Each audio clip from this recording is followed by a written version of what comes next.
Hey guys, welcome to source point. This is Rishika. आज हम लोग स्टार्ट कर रहे हैं यहाँ पे पीटी 365 का एक्सटेंडेड स्टडी मटेरियल, जिसमें कि हम लोग जून जुलाई अगस्त 3 महीने की जो यहाँ पे टॉपिक है उसको कंप्लीट करेंगे। तो इसके पहले अपडेटेड जो स्टडी मटेरियल है वो हमारी चल रही है, उसमें आर्ट एंड कल्चर की एक लेसन बची है और सोशल इश्यूज़ की कुछ पार्ट बची हुई है, तो उसको भी मैं कंप्लीट करा दूंगी।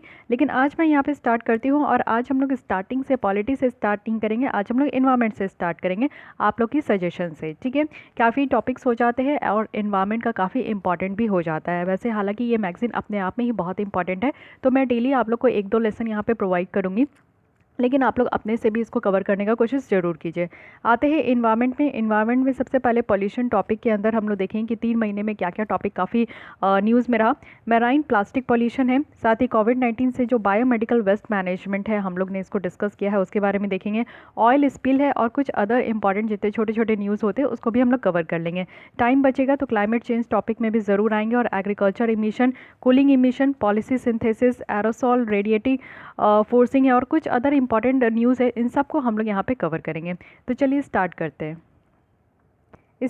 हैं इन्वायरमेंट के पॉल्यूशन से। और सबसे पहले यहाँ पे मैराइन प्लास्टिक पॉल्यूशन की बात करते हैं।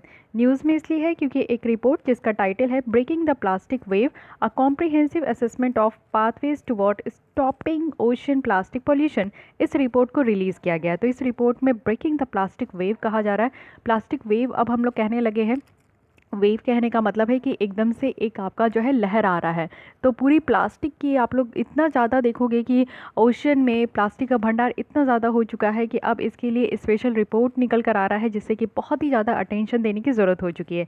इशू क्या क्या है, क्या प्रॉब्लम है अगर ओशन में प्लास्टिक है? तो सबसे पहले ग्रेविटी ऑफ द सिचुएशन देखने को मिलता है। जो कचड़े होते हैं ना, यानी वेस्ट प्लास्टिक होते हैं, वो 80% तक सारे मैराइन डेब्रिस देखने को मिलता है। यानी कि जितने भी ओशन में जो कचड़े हैं वो 80% कचड़ा सिर्फ प्लास्टिक से ही है। और प्लास्टिक जो है वो डिटेक्ट किया गया है जितने भी कॉन्टिनेंट्स हैं जिसकी शोर लाइन आपको सी या ओशन से कनेक्टेड देखने को मिलेगा, तो उसमें भी जो है सिर्फ यहाँ पे प्लास्टिक ही डिटेक्ट होते हुए दिखा है। जैसे कि ये आप देख सकते हो कि ये हमारा वेस्टर्न घाट है, ये ईस्टर्न घाट है।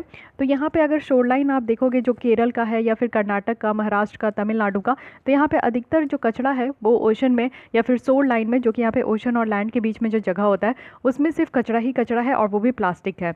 माइक्रो प्लास्टिक की बात करें तो माइक्रो प्लास्टिक किसे कहते हैं? माइक्रो प्लास्टिक साइज पे डिपेंड होता है। नैनो प्लास्टिक हो गया, माइक्रो प्लास्टिक हो गया। माइक्रो प्लास्टिक कहने का मतलब है कि जिसकी साइज़ 5 मिलीमीटर से भी कम है, तो उसको हम लोग माइक्रो प्लास्टिक कहेंगे। और नैनो प्लास्टिक यानी कि 100 नैनोमीटर से भी कम है, एकदम सबसे छोटा जो है वो हमारा नैनो प्लास्टिक होता है। तो ये भी देखने को मिल रहा है कि ओशन में ज़्यादा से ज़्यादा वो अंदर जा रहा है। नैनो प्लास्टिक और माइक्रो प्लास्टिक जो है वो ज़्यादा से ज़्यादा अंदर जा रहा है, और ये इफेक्टिव इम्पॉसिबल है कि इसको हम लोग रिट्रीव कर सके, यानी कि इसको हम लोग डिटेक्ट कर सके और इसको हम लोग वापस जो है ओशन को क्लीन करने में जो है ये बहुत ही ज़्यादा डिफ़िकल्ट हो जाता है। और इम्पॉसिबल भी है कि इतने छोटे माइन्यूट प्लास्टिक हैं जिसको कि हम लोग ओशन से बाहर निकाल सके। इससे इम्पैक्ट क्या होगा?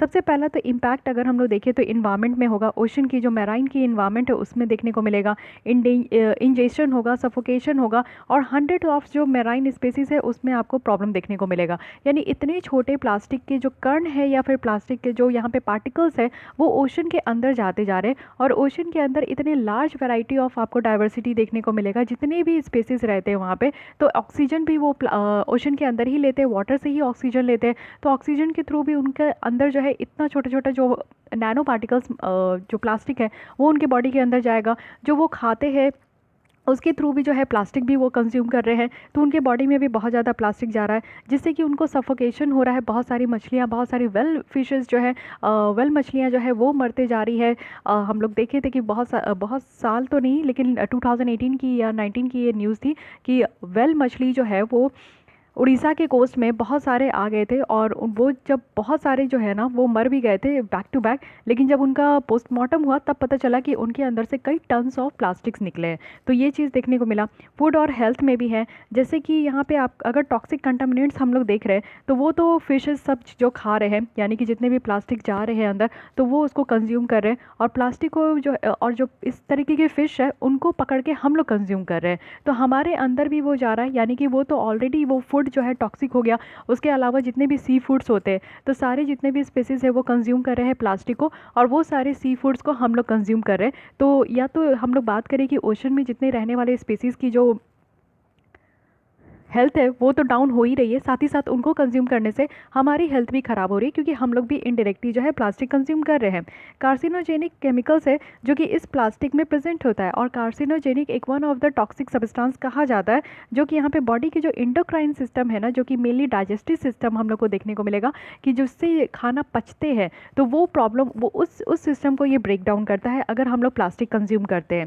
क्लाइमेट चेंज भी देखने को मिल रहा है। इस तरीके का प्लास्टिक वेस्ट से क्या रिलीज़ हो रहा है, कार्बन डाइऑक्साइड ज़्यादा से ज़्यादा एटमॉस्फेयर में रिलीज़ हो रहा है, जिसके कारण ग्लोबल वार्मिंग देखने को मिल रहा है। तो ग्लोबल वार्मिंग का जो रिलीज़ होने का एक जो आपको सोर्स देखने को मिलेगा, ये प्लास्टिक है जो कि ओशन में है। तो ये प्रॉब्लम है। इंटरनेशनल ट्रीटीज़ अगर हम लोग देखें कि मैराइन पॉल्यूशन के लिए क्या क्या ट्रीटीज़ है, तो 1972 की कन्वेंशन है जो कि प्रिवेंशन ऑफ मैराइन पॉल्यूशन पे काम करते हैं ये लोग, यानी कि डंपिंग वेस्ट और अदर मैटर्स है।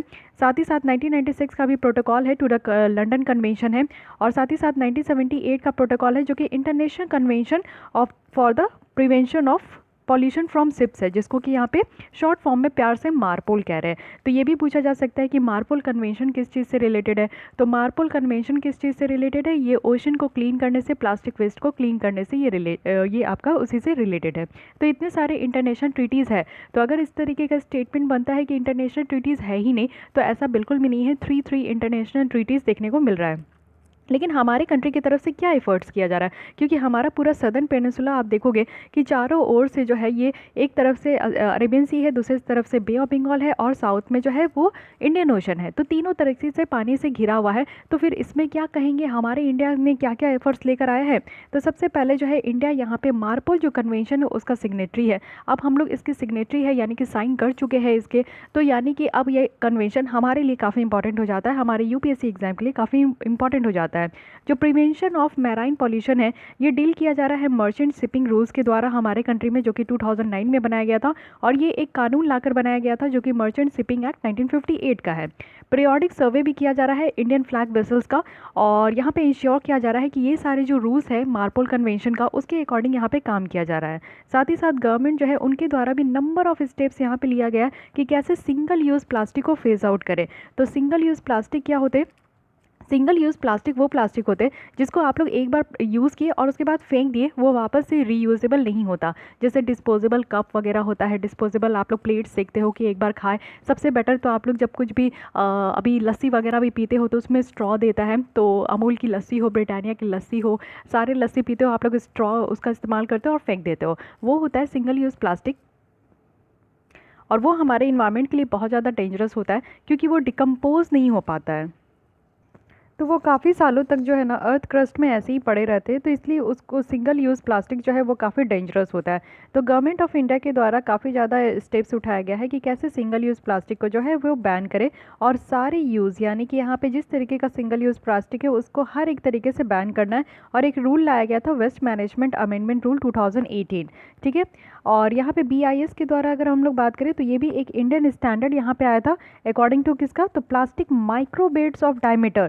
तो ये आपका यूपीएससी प्रीलिम से पूछ लिया गया था कि माइक्रोबेड्स किसको कहते हैं। माइक्रोबेड्स उस तरीके के प्लास्टिक को कहते हैं जिसका कि डायमीटर आपका 5 मिलीमीटर या फिर इससे भी लेस है।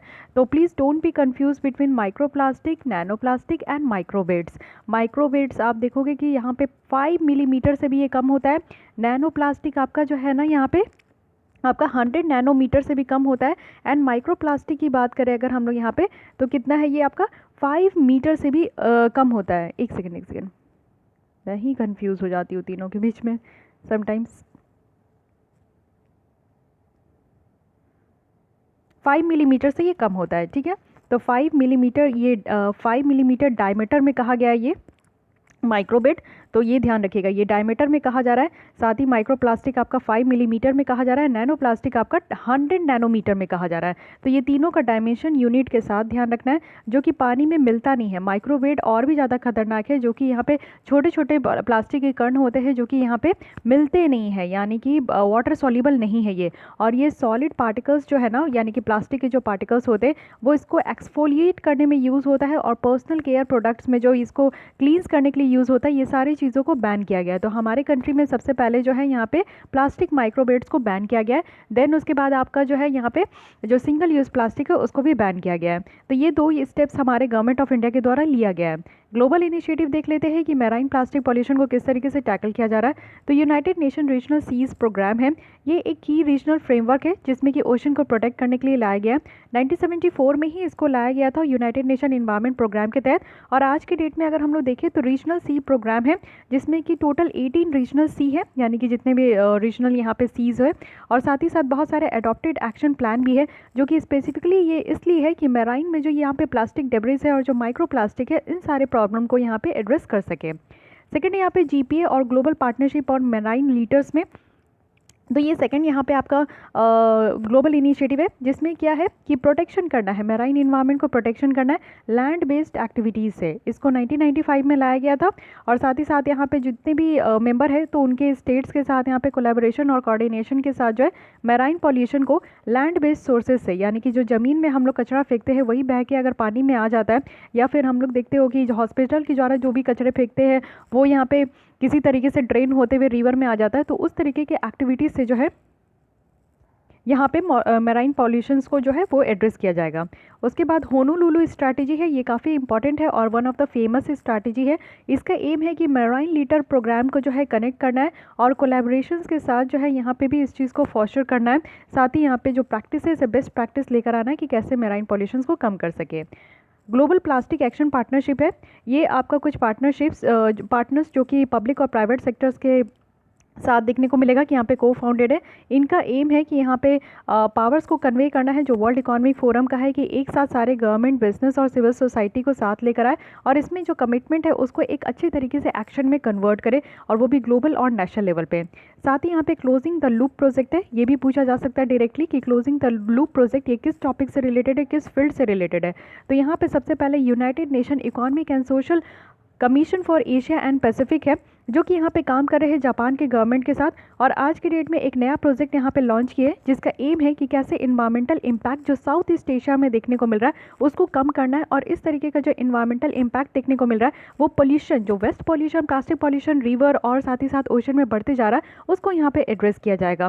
तो दो बातें याद रखनी है, क्लोजिंग द लूप प्रोजेक्ट सबसे पहले ये प्लास्टिक पॉल्यूशन को कम करने के लिए है।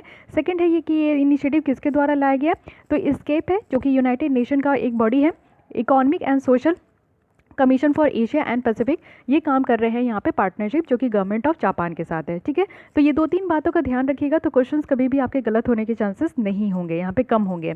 IUCN की अगर बात करें तो ये पीछे क्यों रहेंगे, इनके द्वारा भी close the plastic tap programme लाया गया और इसका एम है कि बेटर अंडरस्टैंड करना है प्लास्टिक पॉल्यूशन जो जनरेट हो रहा है और साथ ही साथ रीजनल और लोकल सोल्यूशंस लेकर आना है। ग्लोबल टूरिज्म में प्लास्टिक इनिशिएटिव अगर देखें तो वन प्लैनेट नेटवर्क है जो कि यहाँ पे ग्लोबल टूरिज्म में प्लास्टिक के द्वारा इनिशिएटिव है। इसका एम है कि यहाँ पे प्लास्टिक को यहाँ पे रोकना है और जो पॉल्यूशन है इसको पूरी तरीके से कम करना है। तो ये सारे कुछ यहाँ पे इनिशिएटिव है, तो ध्यान रखिएगा, क्वेश्चंस जो है वो डायरेक्टली यहाँ पे पूछ लिया जाएगा। अब आते हैं नेक्स्ट टॉपिक जो कि है कोविड-19 बायोमेडिकल वेस्ट मैनेजमेंट। तो न्यूज़ में क्यों है, क्योंकि ये CPCB के द्वारा, सेंट्रल पॉल्यूशन कंट्रोल बोर्ड के द्वारा यहाँ पे कुछ गाइडलाइन यहाँ पे लाया गया है जो बायोमेडिकल वेस्ट मैनेजमेंट को लेकर, जो कि कोविड-19 पेशेंट से यहाँ पे बहुत ज़्यादा जनरेट हो रहा है। गाइडलाइंस में जो इशू किया गया है ना, तो गाइडलाइंस में क्या है कि यहाँ पे हैंडल करना है, ट्रीटमेंट करना है और डिस्पोजल करना है जो भी वेस्ट यहाँ पे कोविड-19 के पेशेंट को यहाँ पे ट्रीट करते टाइम, डायग्नोस करते टाइम और क्वारंटीन टाइम जो रिलीज़ हो रहा है, जो यहाँ पे जनरेट हो रहा है, उसको कैसे बेटर तरीके से हैंडल करना है, ट्रीटमेंट करना और डिस्पोजल करना है सॉरी। तो यहाँ पे इसके बारे में गाइडलाइन प्रस्तुत किया गया है। तो कोविड-19 पेशेंट का आप लोगों को पता है कि बहुत ज़्यादा एक तो जो कोविड-19 पेशेंट के जो डेथ हो रहे थे उन बॉडी को जो है बिल्कुल ही आइसोलेट करके रखा जा रहा था। सेकंड है कि जितना भी उनकी ट्रीटमेंट के लिए, जैसे कि अगर उनको इंजेक्शन लगाया जा रहा है, कोई मेडिसिन दिया जा रहा है, तो उन सारी चीज़ों को कैसे डिस्पोज करना है, या फिर वैक्सीन दिया जा रहा है तो इंजेक्शन दिया जा रहा है, उन सारी चीज़ों को कैसे डिस्पोज करना है। साथ ही आप लोग उनकी जो मास्क है और जो डॉक्टर्स की जो PPE किट है, या फिर जो क्वारंटीन सेंटर में जो लोग रह रहे हैं उनको किस तरीके से टैकल करके चलना है, ये सारे प्रॉब्लम्स को यहाँ पे देखा जा रहा है। ये सारे इशूज़ है जो कि यहाँ पे रखा गया है बायोमेडिकल वेस्ट मैनेजमेंट रूल्स 2016 के तहत। ये जो गाइडलाइन है इसमें सारे स्टेक होल्डर्स के लिए ये एप्लीकेबल है, जो भी यहाँ पे आइसोलेशन वार्ड में है, या फिर क्वारंटीन सेंटर में है, या फिर सैंपल कलेक्शन सेंटर में है, या फिर लेबोरेटरी में है, या फिर अर्बन लोकल बॉडीज़ में, या फिर कॉमन बायोमेडिकल वेस्ट ट्रीटमेंट या फिर डिस्पोजल फैसिलिटीज़ में है। तो ये सारे लोगों के लिए यहाँ पे मेडिकल जो हेल्थ केयर सर्विस जो वर्कर्स जो है यहाँ पे, उन सब के लिए यहाँ पे इंक्लूड है। की गाइडलाइन हम लोग देख लेते हैं कि क्या क्या यहाँ पे बातें रखी गई है।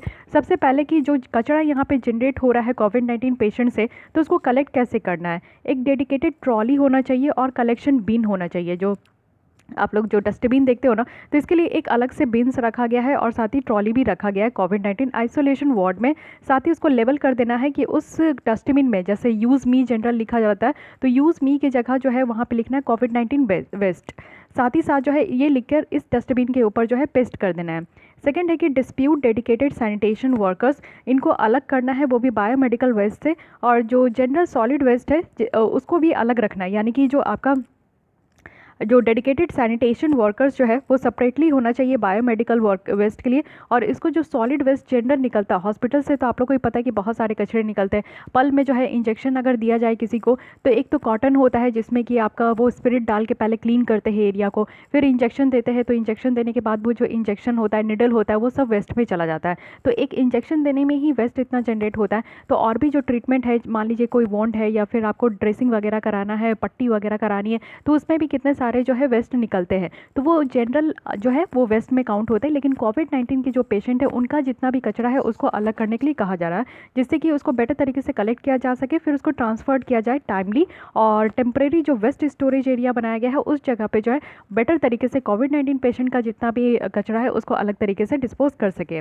कचरे को अलग अलग करना, यानी कि एक डेडिकेटेड कलेक्शन बिन जो है उसके ऊपर लेवल है कोविड-19, जिससे कि वहाँ पे जितने भी कोविड-19 का कचरा है उसको उसी में डंप करना है और उसको एकदम अलग रखना है टेम्पररी स्टोरेज रूम में। हॉस्पिटल में एक टेम्पररी स्टोरेज रूम होगा जिसमें कि उस डस्टबिन को रखना है और उस डस्टबिन में भी लेबल कर देना है कोविड-19 पेशेंट का, और उसके अंदर जो है वही सारे कचरे होंगे जो कोविड-19 के पेशेंट को ट्रीट करते टाइम है। ट्रांसपोर्टेशन और डिस्पोजल ऑफ वेस्ट को भी रखा गया है, क्योंकि हॉस्पिटल से निकल के जो कचरा है वो कहीं ना कहीं जाता है, फिर वहाँ डंप होता है, उसको जलाया जाता है या फिर उसको जो है किसी तरीके से आपका वेस्ट का जो रीयूज़ है, रिसाइकिल है, वो सारा काम होता है। तो ट्रांसपोर्टेशन की अगर बात करें तो कोविड-19 का जो गार्बेज है, ये जो कचरा है, ये कलेक्ट किया जाएगा और एक सेपरेट व्हीकल, इसके लिए भी एक अलग व्हीकल रखा गया था। तो वो आता है और वो स्पेशली कोविड-19 का ही कचरा लेगा, बायोमेडिकल वेस्ट जैसा। इधर वो या तो CBWFTF या फिर वेस्ट टू एनर्जी प्लांट उसको लेकर जाएगा, या तो वो इंसिनरेटेड या फिर ऑटोक्लेटेड यानी कि स्टेरलाइज किया जाएगा और रिसाइकलिंग किया जाएगा, या फिर इसको जो है ना एनर्जी को प्रोड्यूस करने के लिए इसको जला दिया जाएगा। तो जो भी करना है उसके लिए अलग अलग जो है यहाँ पे व्हीकल आएगा। क्वांटिफिकेशन एंड ट्रैकिंग की बात करें, जो भी कोविड-19 का कचरा जो मूवमेंट हो रहा है ना, उसको ज़रूरत है कि उसको ट्रैक भी करें, यानी कि उस गाड़ी में GPS लगा देना है और साथ ही साथ जो है या ट्रैकर लगा देना है, जिससे कि वो गाड़ी जहाँ पे भी मूव होते रहे। वो अगर ये चीज़ देखना है कि हॉस्पिटल से निकल के वो गाड़ी जो है ना डायरेक्टली उस गार्बेज स्टोर में ही जा रहे हैं जहाँ पे वो कचरा लेकर जाना है कोविड-19 का, तो इसको भी जो है ये ट्रैक करना बहुत ज़्यादा ज़रूरी है। साथ ही यहाँ पे अगर नोडल अथॉरिटी की रोल देखें, तो जो डेजिग्नेटेड ट्रेंड नोडल ऑफिसर्स है वो भी बायोमेडिकल वेस्ट के लिए, वेस्ट मैनेजमेंट जो कि हॉस्पिटल में है, उनको यहाँ पे रिस्पॉन्सिबल बनाया गया है कि वो ये सारे जो कचरे जनरेट हो रहे हैं ना उनको बेटर तरीके से हैंडल करें। साथ ही रिकॉर्ड और रिपोर्ट भी करना है, यहाँ पे अलग से रिकॉर्ड मेंटेन करना है कि कोविड-19 आइसोलेशन वार्ड का जो है किस तरीके से कितना कचरा जनरेट हो रहा है और इसको रिपोर्ट भी करना है। ठीक है, तो ये सारी बातें यहाँ पे इस गाइडलाइंस के अंदर रखी गई थी, ध्यान रखिएगा। अब यहाँ पे दो बात आती है, एक तो हो रहा है कि आइसोलेशन वार्ड की बारे में बात करते हैं और एक क्वारंटीन सेंटर होता है। तो इन दोनों में डिफरेंस भी पूछा जा सकता है कि इन दोनों में डिफरेंस क्या है। दोनों का मतलब होता है अलग होना। ठीक है, तो आइसोलेशन वार्ड जो है वो आपको हॉस्पिटल में देखने को मिलेगा और क्वारंटीन सेंटर वो आपका अलग से कहीं बनाया जाता है। जैसे कि बहुत सारे क्वारंटीन सेंटर देख रहे थे कि स्कूल को बनाया जा रहा है, या फिर जो ऐसे ही जो माइग्रेंट शेल्टर है उनको बनाया जा रहा है, या फिर कोई भी ऐसा जगह, या फिर कुछ भी ट्रेन वगैरह को भी बनाने का बात किया जा रहा था।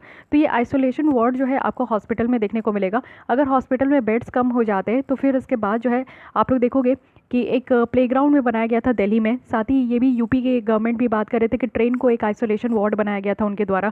तो ये सारे कार्यक्रम चल रहे थे। तो हॉस्पिटल के बाद बाहर भी जो है आइसोलेशन वार्ड बनाने का कार्यक्रम चल रहा था। लेकिन आइसोलेशन वार्ड में सिर्फ वही पेशेंट को रखा जाता है जो कि टेस्ट हो जाते हैं कि हाँ कोविड-19 ही है, ये इनको कोविड-19 हो चुका है, उनका पॉजिटिव हो चुका है, तो उनको क्योर करने के लिए आइसोलेशन वार्ड में रखा जाता है। लेकिन क्वारंटीन सेंटर में किनको रखा जाता है? मान लीजिए कि आप किसी भी ऐसे भीड़ में गए हो जहाँ पे आप किसी भी कोविड-19 के पेशेंट के जो है कांटेक्ट में आ चुके हैं और आपको जो है ना वो 14 दिन का जो इंक्यूबेशन पीरियड होता है, जिसमें कि आप कोई कोविड-19 के पेशेंट के टच में आते हो और जब तक आपको सिम्टम्स ना दिखे, तो इस बीच के दौरान जो है आपको क्वारंटीन सेंटर भेजा जाता है। या फिर आप कोई दूसरे स्टेट से दूसरे स्टेट में जा रहे हो, मान लो कि मुंबई से आप जो है बिहार आ रहे हो, मुंबई से आप दिल्ली जा रहे हो, तो उस समय क्या है कि पहले आपको 14 दिन के लिए क्वारंटीन होना होगा। एक अलग से क्वारंटीन रूम होता है, उसमें आप 14 दिन के लिए रहो, उसके बाद आप अपने घर में वापस जाओ।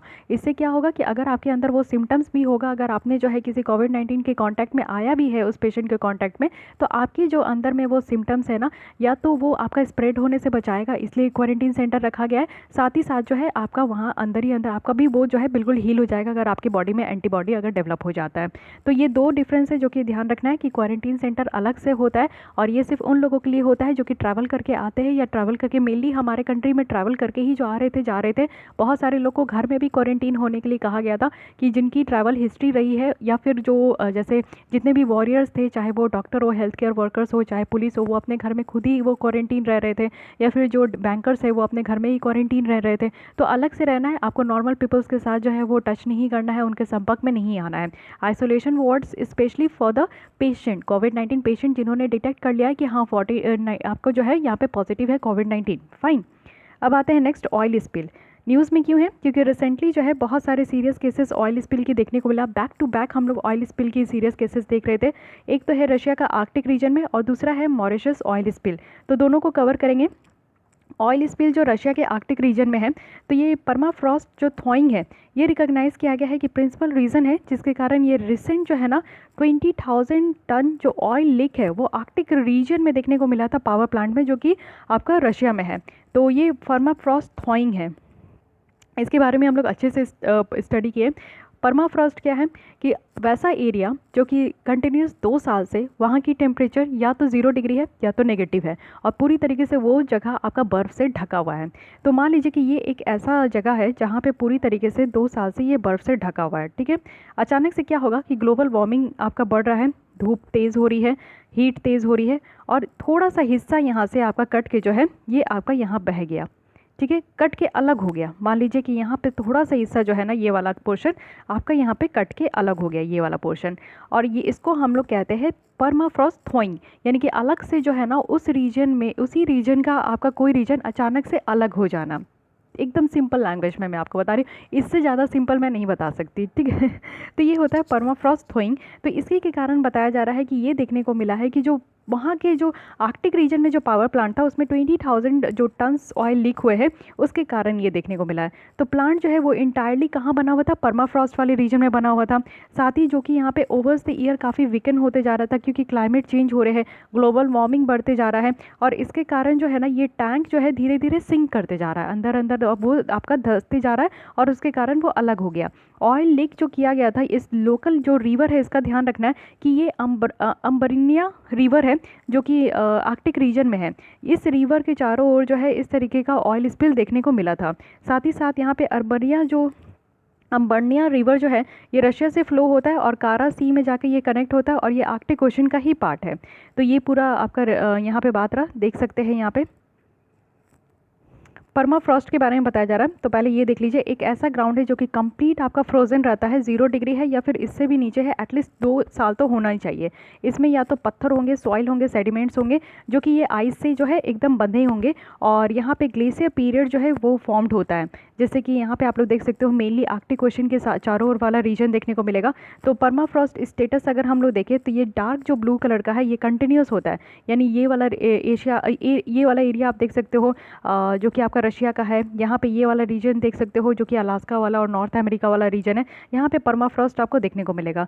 तो परमाफ्रॉस्ट जिसमें कि 22% से भी कम ज़मीन है सरफेस ऑफ अर्थ से, तो उसको परमाफ्रॉस्ट कहते हैं और मेनली ये पोलर जोन में ही है और जिसमें कि हाई माउंटेन वाले रीजन है वहाँ पे देखने को मिलेगा। साथ ही ये कहाँ कहाँ है तो 50% जो लैंड मास है रशिया और कनाडा वहाँ पे देखने को मिलेगा। फिर सबसे ज़्यादा जो है अलास्का वाले रीजन में 85% है और पॉसिबली ये इंटायर अंटार्कटिक में ही है।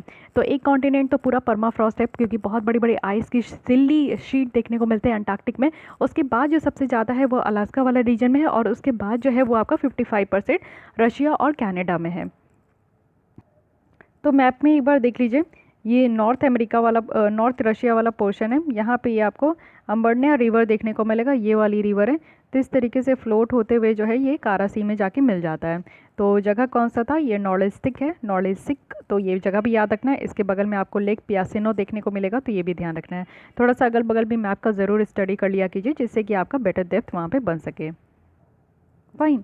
अब आते हैं जो मॉरिशस में ये मैसिव ऑयल स्पिल हुआ है, जो कि काफ़ी ज़्यादा देखने को मिला है, यानी कि डैमेज शिप से बहुत ज़्यादा स्पिल हुआ है। तो मॉरिशस जो है इसको स्टेट ऑफ इन्वायरमेंटल इमरजेंसी यहाँ पे डिक्लेयर करना पड़ा जब इस तरीके का जो है स्पिल हो गया था। काफ़ी टन्स ऑफ क्रूड ऑयल जो है वो लीक हो गया था। ऑयल एक most of the abundant pollutant है ओशन में। जब भी हम लोग देखते हैं कि ऑयल स्पिल हुआ है तो उसको सारे लोग जो है उसमें जुट जाते हैं उस एरिया को कवर करने के लिए, क्योंकि वो और ज़्यादा से ज़्यादा ऑयल ना फैले, क्योंकि वो काफ़ी ज़्यादा डेंजरस होता है इन्वायरमेंट पॉइंट ऑफ व्यू से भी, साथ ही साथ जो मेराइन स्पीसीज़ है उनके लिए भी बहुत ज़्यादा डेंजरस होता है। साथ ही आप देखें तो 3 million metric tons of oil जो है पूरे ओशन को एनुअली के लिए ये कंटामिनेट कर दिया। इम्पैक्ट अगर देखें मॉरिशस में क्या हुआ, तो यहाँ पे जो इस तरीके का लीक हुआ ना, इससे बहुत सारे वाइल्ड लाइफ जो है वो थ्रेटेंड हो गए। और किस साइट में, तो ये पॉन्टे इसने रीजन में, और ये काफ़ी ज़्यादा वेल्थ सेंचुरी का, यानी कि रेयर और इंडेंजर्ड जो वाइल्ड लाइफ सेंचुरी है, वाइल्ड लाइफ है, उनके लिए काफ़ी ज़्यादा एक इंपॉर्टेंट प्लेस था। और इसी जगह पे ऑयल स्पिल हो गया, जिसके कारण मॉरिशस की ब्यूटी जो है वो डैमेज हो गई। मॉरिशस की जो यहाँ पे इतना एंडेमिक और रेयर स्पीसीज़ था जो कि सिर्फ यहीं पे पाया जाता था, वो सारे स्पीसीज़ जो है यहाँ पे हार्म हो गए। तो ये काफ़ी भयंकर यहाँ पे इम्पैक्ट देखने को मिला। पोटेंशियल कॉज क्या है, क्यों इतना जो है बैक टू बैक हम लोग ऑयल स्पिल देख रहे हैं? तो सबसे पहला क्या है कि इंटेंसिफाइड पेट्रोलियम एक्सप्लोरेशन है, यानी कि जो कॉन्टिनेंटल आप देखोगे कॉन्टिनेंटल शेल्फ में जो है इसका प्रोडक्शन और बहुत ज़्यादा एक्सप्लोर किया जा रहा है पेट्रोलियम को। सेकेंड है कि सुपर टैंकर का इस्तेमाल किया जा रहा है, यानी कि आप देखोगे कि यहाँ पे कैपेबल है कि वो ट्रांसपोर्ट कर सकते हैं 5 lakh metric turns of oil से भी ज़्यादा, यानी कि भारी भारी टैंकर है जो कि यहाँ पे कैपेबल है कि ये ट्रांसपोर्ट हो सके। साथ ही साथ नेचुरल डिजास्टर्स भी है। मान लीजिए कि अच्छे तरीके से शिप आ रही है, लेकिन अचानक से हरिकेन्स आ गया, साइक्लोन आ गया और थोड़ा प्रॉब्लम हो जाता है शिप को, तो उसके कारण भी ऑयल स्पिल होता है।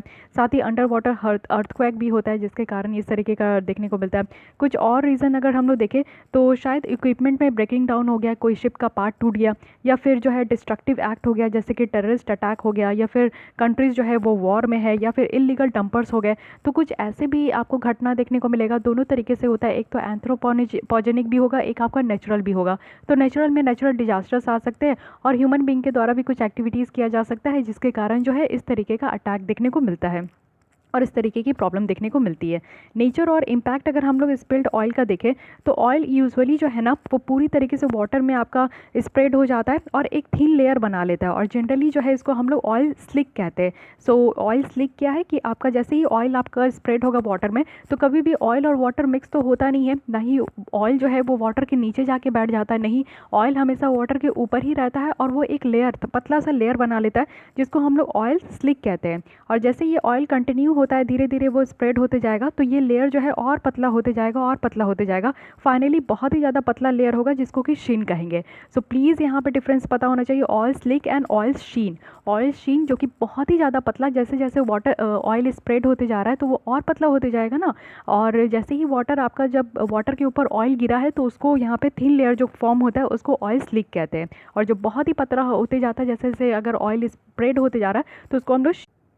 तो यहाँ पे इम्पैक्ट क्या है ऑयल स्पिल का? सबसे पहले ऑयल स्पिल जो है बहुत ही ज़्यादा हार्मफुल होते हैं मैराइन बर्ड्स मैमल्स के लिए, साथ ही साथ जो मछलियाँ रहती है उसके लिए भी, शेल फिश के लिए भी।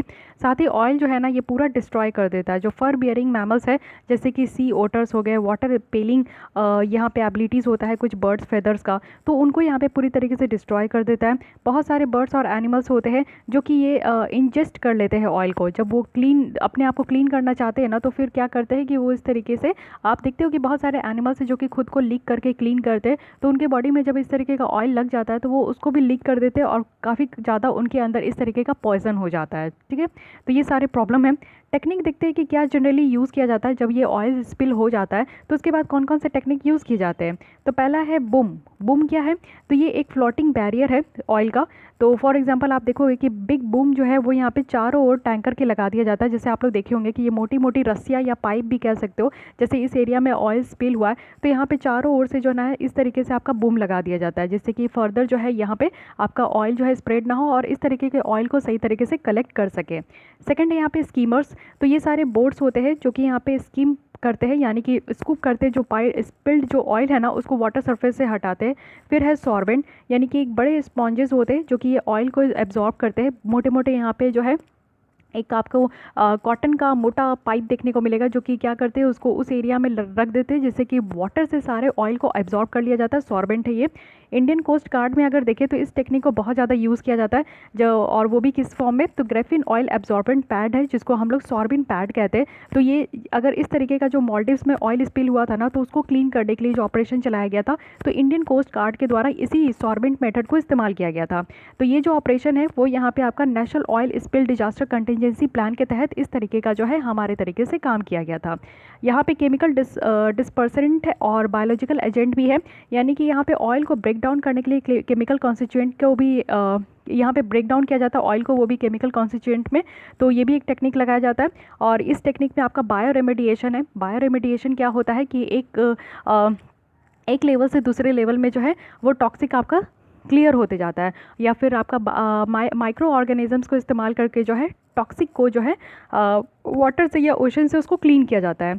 बायो रेमेडिएशन क्या है, ऑयल जेपर भी कहते हैं, यानी कि ऐसे बैक्टीरिया है जो कि ऑयल को पूरी तरीके से वो खा जाते हैं। ठीक है, क्रूड ऑयल को आप देखोगे कि फीड कर लेते हैं, जो हाइड्रोकार्बन कंपाउंड है। तो ये बायो रेमेडिएशन है। इन सीटू बर्निंग भी है, यानी कि एक बर्निंग का ये मेथड होता है कि फ्रेशली जो स्पिल्ड ऑयल है उसको जला दिया जाता है, और यूजुअली कब, जब ये वाटर में फ्लोट होता रहता है तब इसको जला दिया जाता है। तो इतने सारे मेथड्स है, तो ये भी ध्यान रखना है। अब हमारे यहाँ का जो एक ऑथेंटिक यहाँ पे बॉडी है जो कि काम करते हैं इस तरीके के ऑयल स्पिल को हटाने के लिए, तो national oil spill disaster contingency plan है। ये आप देखोगे कि 1996 से ही ये ऑपरेशन में है, और ये कंबाइंड रिसोर्सेज के साथ मिलकर काम करते हैं, जैसे कि गवर्नमेंट ऑफ इंडिया है, स्टेट गवर्नमेंट है, और साथ ही साथ शिपिंग, पोर्ट और सारे ऑयल इंडस्ट्रीज़ यहाँ पे मिलकर काम करते हैं। तो इतनी बातें पता होना चाहिए। ये काम किसके अंदर करते हैं, कौन से यहाँ पे मिनिस्टर है, तो नेशनल डिजास्टर मैनेजमेंट अथॉरिटी है और मिनिस्ट्री ऑफ होम अफेयर्स के अंदर आते हैं। इनकी और भी रिस्पॉन्सिबिलिटी है, जैसे कि यहाँ पे जो भी मैराइन पॉल्यूशन है तो इससे रिलेटेड ये यहाँ पे एडमिनिस्ट्रेशन ऑफ लेजिस्लेशन करते हैं, या फिर यहाँ पे मैराइन पॉल्यूशंस को प्रिवेंट करते हैं, कंट्रोल करते हैं, मॉनिटर करते हैं, और टाइम टू टाइम यहाँ पे सर्विलांस भी करते हैं। तो ये सारे भी अदर फैक्टर्स है। तो ये बॉडी बहुत इंपॉर्टेंट हो गया है, तो इसको ध्यान रखिएगा। कुछ और इंपॉर्टेंट न्यूज़ है उसको देख लेते हैं। यहाँ पर बात करें indigenous air unique quality monitoring photonic system. Okay, तो ये हमारे यहाँ का एक फोटोनिक सिस्टम है। रियल टाइम रिमोट मॉनिटरिंग है एयर क्वालिटी पैरामीटर, यानी कि हमारी एयर की क्वालिटी कितनी है और किस तरीके से यहाँ पे कोई एयर पार्टिकुलेट मैटर प्रेजेंट है या नहीं है, या फिर कोई भी और आपका जो है केमिकल प्रेजेंट है कि नहीं, टॉक्सिक सब्सटेंस प्रेजेंट है कि नहीं, तो एयर क्वालिटी को यहाँ पे बताया जाता है।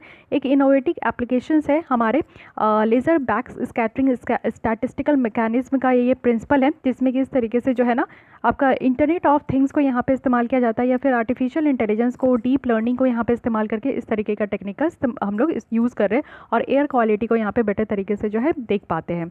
साथ ही global e waste monitor 2020 report है, वेरी इंपॉर्टेंट। ये पूछा जा सकता है कि ग्लोबल ई वेस्ट मॉनिटर 2020 एक आपका कोलैबोरेटिव प्रोडक्ट है global e waste statistic partnership का, जो कि यहाँ पे यूएनईपी के द्वारा लाया गया है। तो ये ध्यान रखना है। इस रिपोर्ट के अकॉर्डिंग बात क्या किया जा रहा है, बताया जा रहा है कि इंडिया जो है वो third largest electronic waste generator है यूएस और चाइना के बाद। तो आप लोग समझ सकते हो कि अभी भी जो आप लोग गैजेट इस्तेमाल कर रहे हो, इट मीन्स कि ये ई वेस्ट में आता है, यानी कि मोबाइल, लैप या फिर टैब वगैरह जिससे भी आप मेरे लेसन देख रहे हो, ये आपका एक दिन के बाद ई वेस्ट बन जाएगा। और इसी तरीके से हमारा इंडिया जो है वो थर्ड नंबर पे आता है। तो ये कैसे पता चला है, ये ग्लोबल ई वेस्ट मॉनिटर जो 2020 का रिपोर्ट है, जो कि यूनाइटेड नेशन इन्वायरमेंट प्रोग्राम के द्वारा रिलीज़ किया जाता है, इनमें ये चीज़ें पता चली है। यूनिसेफ का रिपोर्ट है लीड पॉइजनिंग का। तो यहाँ पे बताया जा रहा है कि वर्ल्ड के third of the world's children around 800 million जो है ये यहाँ पे लीड पॉइजनिंग से अफेक्टेड है। इंडिया में अगर हम लोग देखें तो 275 मिलियन ऑफ इस तरीके के केसेस है। तो ये ध्यान रखना है। लीड पॉइजनिंग से क्या होता है ये समझिएगा। इससे जो है न्यूरोलॉजिकल लाइफ लॉन्ग आपका डिस्टर्ब हो जाएगा, यानी कि नर्व्स की प्रॉब्लम होगी, फिजिकल इम्पेयरमेंट भी हो सकता है। लीड बहुत ही ज़्यादा पॉइजनन होता है, तो ये हमारे बॉडी में अगर चले जाए तो इससे जो है नर्व्स की प्रॉब्लम हो जाएगी, साथ ही साथ जो है जो फिजिकल इम्पेयरमेंट है वो देखने को मिलेगा। मेंटल हेल्थ की भी प्रॉब्लम होती है, बिहेवियर प्रॉब्लम भी होती है, और साथ ही साथ जो क्राइम और वायलेंस है इससे भी ये इंक्रीज़ होता है। तो ये सारी पता होना चाहिए। इंडिया का first online waste exchange platform है, तो ये काफ़ी इंपॉर्टेंट हो गया ना। तो ये आंध्र प्रदेश है हमारे यहाँ, जो कि कंट्री का फर्स्ट ऑनलाइन वेस्ट एक्सचेंज है। यहाँ पे अच्छी तरीके से टॉक्सिक वेस्ट को यहाँ पे डिस्पोज किया जाएगा और रिसाइकलिंग और रीयूज़ को प्रमोट किया जाएगा। तो बहुत ही इंपॉर्टेंट है गाइस, ये आपका सिंपली पूछा जा सकता है वन लाइनर में। तो इसमें क्या है ना कि ट्रैक किया जाएगा, स्क्रूटनाइज किया जाएगा और जो भी कचरे है उसको ऑडिट किया जाएगा और प्रॉपर तरीके से इसका यूटिलाइजेशन होना चाहिए, इसको इनक्रेज किया जाएगा। तो बहुत ही अच्छी बात है। इसके अंदर आपका एक मेथड रखा गया है 6Rs है, यानी कि यहाँ पे पहले कचरे को रिड्यूस करना है, फिर रीयूज़ करना है, रिसाइकिल करना है, रिफर्बिश करना है, रीडिज़ाइन करना है एंड रीमैन्युफैक्चर करना है। तो इस 6R के प्रोसेस से जो है यहाँ पे जो कचरे हैं ऑनलाइन कचरों को यहाँ पे एक्सचेंज किया जाएगा, यहाँ पे मैनेज किया जाएगा, जो कि बहुत ही अच्छे तरीके से यहाँ पे एक प्लान मुझे लग रहा है विच इज़ वेरी इंपॉर्टेंट और बहुत ही ज़्यादा नेसेसरी स्टेप है हमारे कंट्री के लिए। तो याद रखिएगा ये आंध्र प्रदेश है। तो गाइस आज के लिए बस इतनी ही रखते हैं, कल हम लोग स्टार्ट करेंगे क्लाइमेट चेंज, उसके साथ साथ आप लोग को जो अपडेटेड मटेरियल है उसकी भी लेसन मिलती रहेगी। मैं सोची कि आज ये आपको एक लेसन प्रोवाइड कर देती हूँ। तो आज के लिए बस इतनी। अगर आप लोग को ये लेसन अच्छी लगती है तो मुझे मोटिवेट करने के लिए लाइक कीजिए, अपने दोस्तों के साथ भी शेयर कर सकते हैं। फिर भी कोई डाउट, कोई सजेशंस है तो please comment below and make sure कि आपने मेरे चैनल को सब्सक्राइब कर लिया है। Thank you.